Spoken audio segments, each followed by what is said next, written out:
Hi, thank you very much, and thank you for the organizers for organizing this wonderful conference. So we're going to talk about the attentional blink. The attentional blink is the phenomenon where the selection of one stimulus disrupts the identification of a subsequent stimulus. For example, consider this stream of gray digits. In this stream, there are two targets, T1 and T2. Both are defined as red letters. Subjects have to report the identity of these two letters. Importantly, the distance between the two letters is manipulated, so the lag can be either close or farther away. We can map the accuracy of the second target, T2, as a function of the lag between the two targets. And the common pattern of results is that the disruption in the identification is most severe at lag 2 and 3 and dissipates completely by lag 6, so approximately 600 milliseconds. One of the first models that tried to explain the attentional blink are so-called bottleneck theories. They suggested that while T1 is being consolidated into working memory, no other object can be consolidated into working memory. However, several findings have been put forward that challenge this idea. Among these findings are so-called sparing of cued targets. So consider this cue in the same color as the target that appears immediately before T2. Ewenstein et al. Examined this kind of a cue and wanted to see what happens when we have this cue during the attentional blink. So for the control condition, the uncued condition, we can see this large disruption at lag 3 inside the blink versus lag 11 outside the blink. However, for cued targets, we can see that the attentional blink was substantially attenuated. This difference between cued and uncued targets during the attentional blink cannot be explained by bottleneck theories because whilst T1 is being processed, nothing should be able to enter working memory. In order to explain this finding and other findings in the field, two groups of theories have been formed. The first can be called attentional control theories. These theories suggest that what is disrupted during the attentional blink is our ability to hold on to the attentional set. So therefore, we cannot detect T2 during the attentional blink, and the cueing finding can be explained as the cue reinstating the ability to hold on to the attentional set. On the other hand, there are attentional engagement theories. These theories suggest that the attentional set is intact during the attentional blink, but what happens is that temporal attention becomes a bit sluggish. So even though we can detect T2, we're not investing the temporal attention in T2, but in subsequent items. So the cueing finding can be explained as the cue being detected and then temporal attention being allocated correctly to the target. So in order to differentiate between these two groups of theories, we devised a new paradigm. In this paradigm, we have two stimuli in each frame, both to the left and to the right of fixation.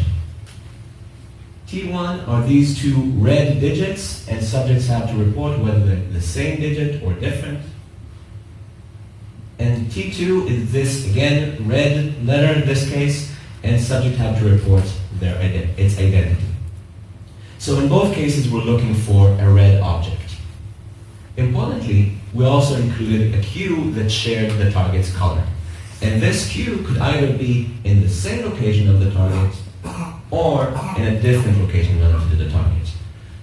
This manipulation allowed us to examine whether this cue captured attention and drew special attention to its location. We expected that if the cue captured attention, accuracy would be higher when the cue would be in the same location relative to the different location. So we could evaluate the location benefit of the cue. So what are the predictions? Both theories would predict to find this location benefit when we're outside of the attentional blink. However, each one of them will suggest something different during the attentional blink.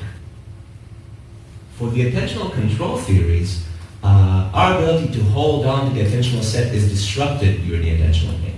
Therefore, the ability of the cue to capture attention is disrupted as well during the attentional blink. So they would expect that the location benefit at lag 3, meaning inside the link, will be smaller than the location benefit at lag 8 outside the link. On the other hand, attentional engagement theories suggest that the attentional set is intact. Therefore, the location benefit at lag 3 should be equal to the attentional location benefit at lag 8. So we mapped our results, and we have two lags, lag 3 inside the blink, lag 8 outside the blink. We have a red bar for the same location Q and a black bar for the different location Q. First, we can see that at lag 8 outside the blink, we see this nice location benefit, where accuracy in the same location is higher than accuracy in a different location. Also, inside the blink, we also see this location benefit, and importantly, they're of the same size. So, according to what attentional engagement theories would suggest, attentional capture, as indicated by the location benefit, seems to be unaffected by the attentional link.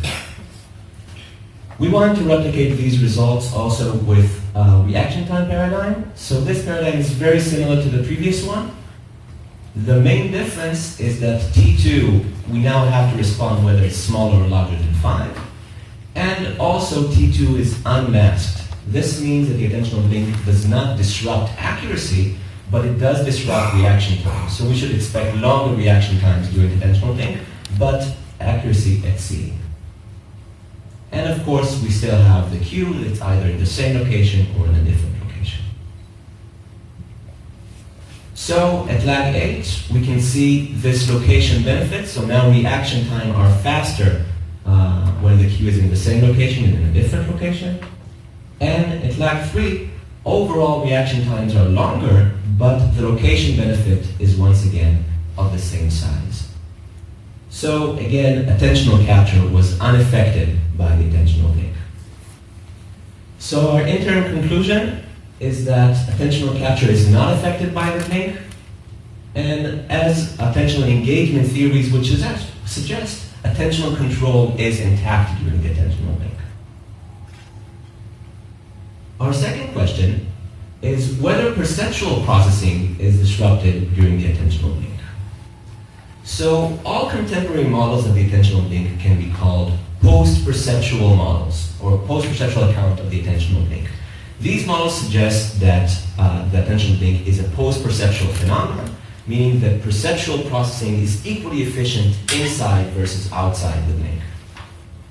The first to suggest this idea was the two-stage model by Chen and Potter, which suggested that all features, including semantic features, are processed during the attentional link.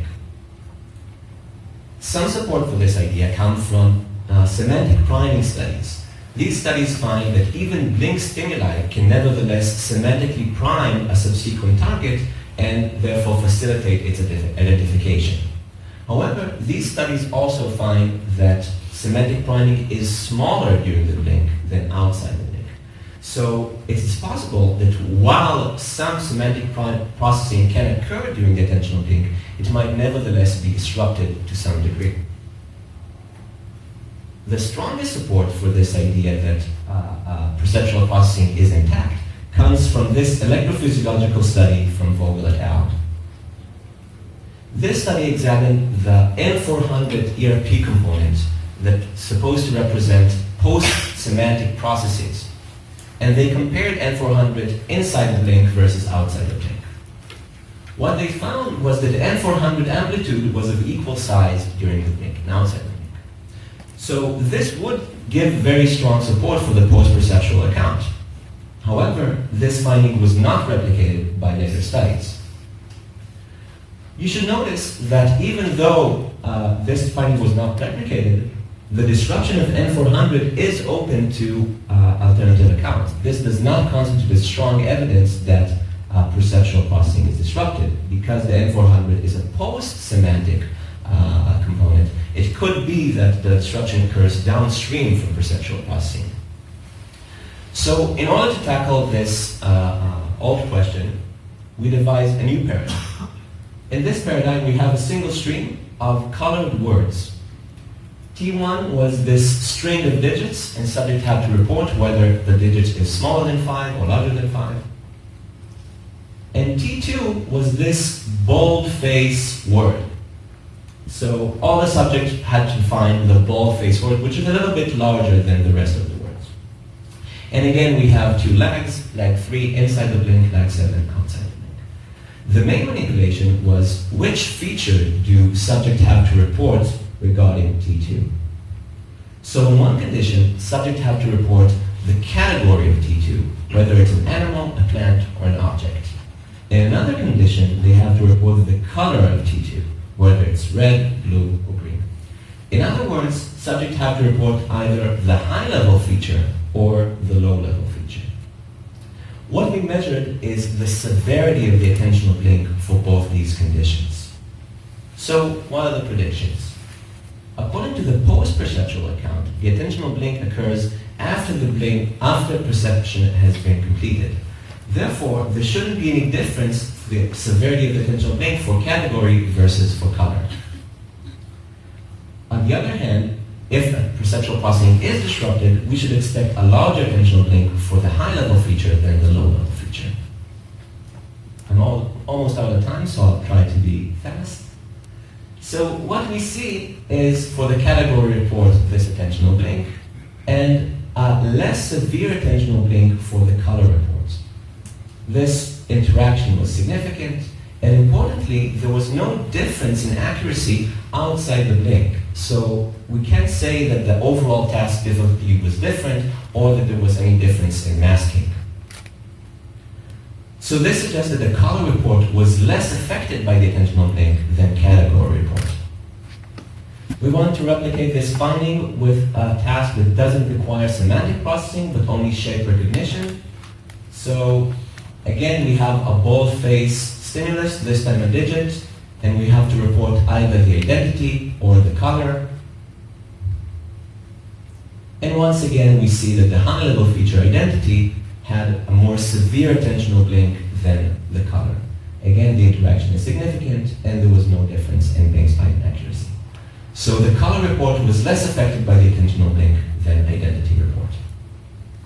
We conclude that despite what is commonly assumed by all models of the attentional blink, is that perceptual processing is disrupted during the attentional blink.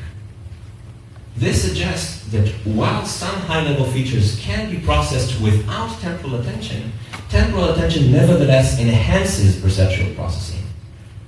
And only a small subset of models can explain our findings. So the attentional engagement models, even though they assume intact perceptual processing, can be modified to accommodate both this finding and the intact attentional capture.